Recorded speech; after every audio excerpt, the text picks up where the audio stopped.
Molecular Biology and Technology. In this chapter, we will explore the fundamental techniques used in molecular biology to study and manipulate nucleic acids. Specifically, we will analyze the processes used to isolate DNA and RNA, describe methods for estimating the shape and size of macromolecules, explain how to identify or isolate specific biomolecules, and examine the major techniques used to amplify and sequence DNA.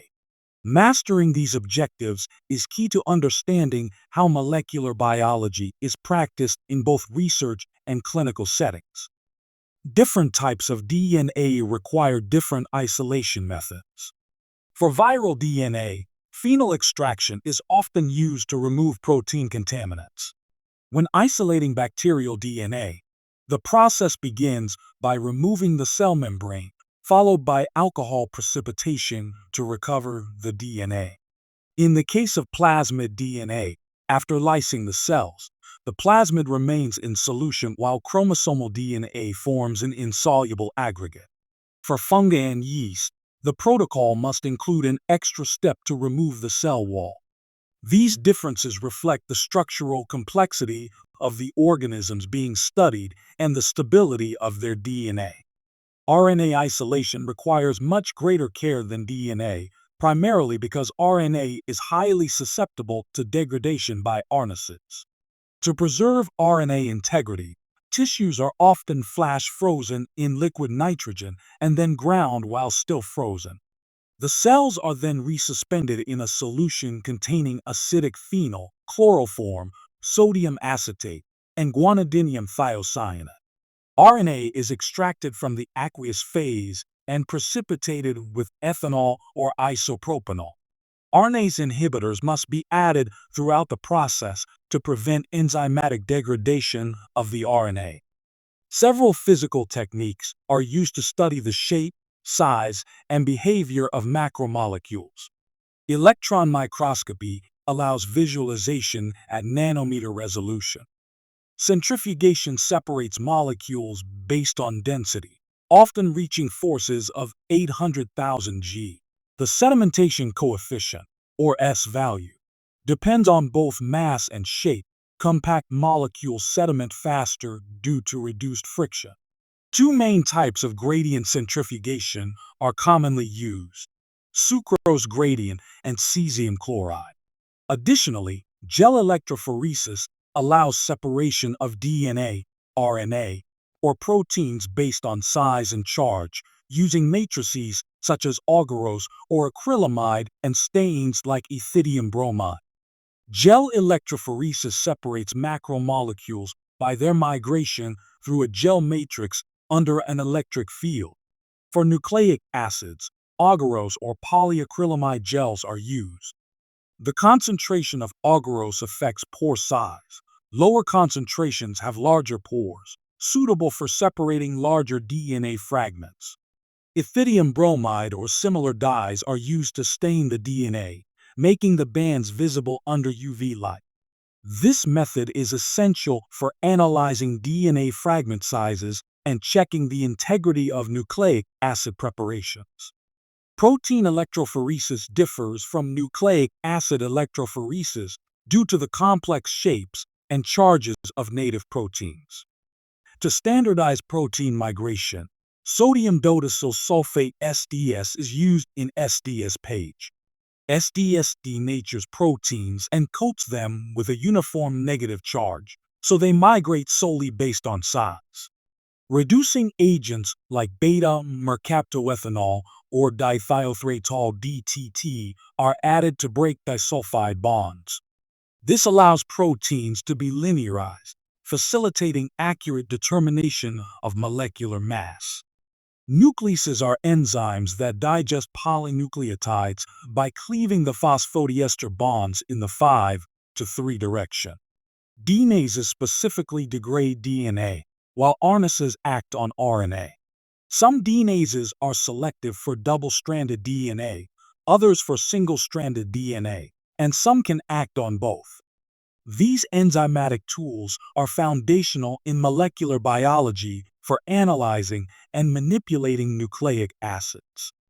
Nucleases are further categorized as exonucleases or endonucleases.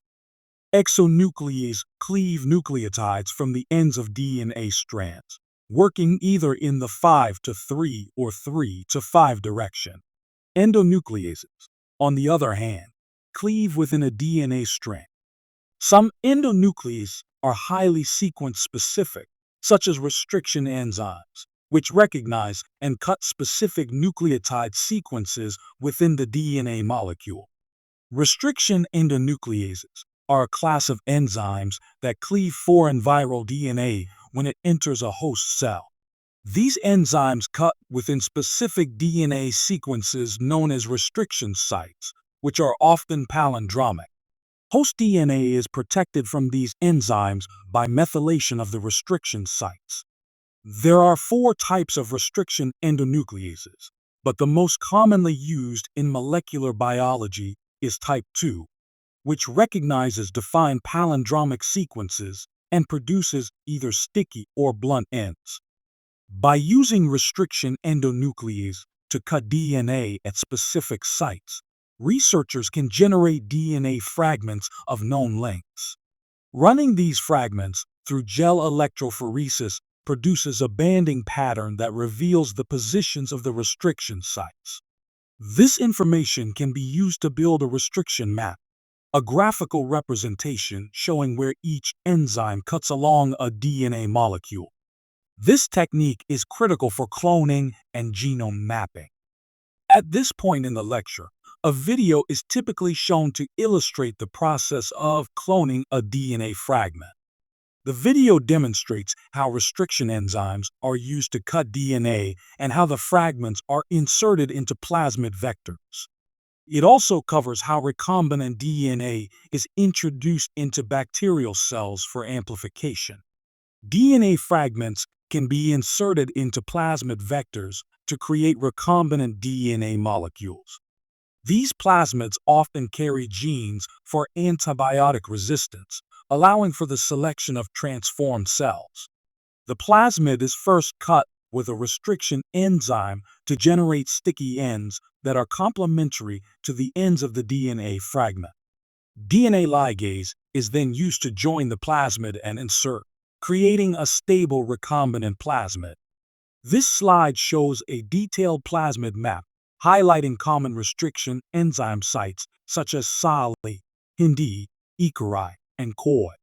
The map includes regulatory sequences like promoters, ribosome binding sites, and terminators. It also shows the location of antibiotic resistance genes, which are used to identify bacterial colonies that have successfully taken up the recombinant plasmid. To introduce plasmids into bacterial cells, the cells must be made competent to take up DNA. This is usually done by treating them with calcium chloride, which increases membrane permeability. The plasmid DNA is added, and the cells are subjected to a brief heat shock at 42 degrees Celsius to facilitate uptake. The cells are then plated on agar containing an antibiotic, allowing only the successfully transformed cells to grow and form colonies. Blotting techniques are used to detect specific DNA, RNA, or protein molecules after gel electrophoresis.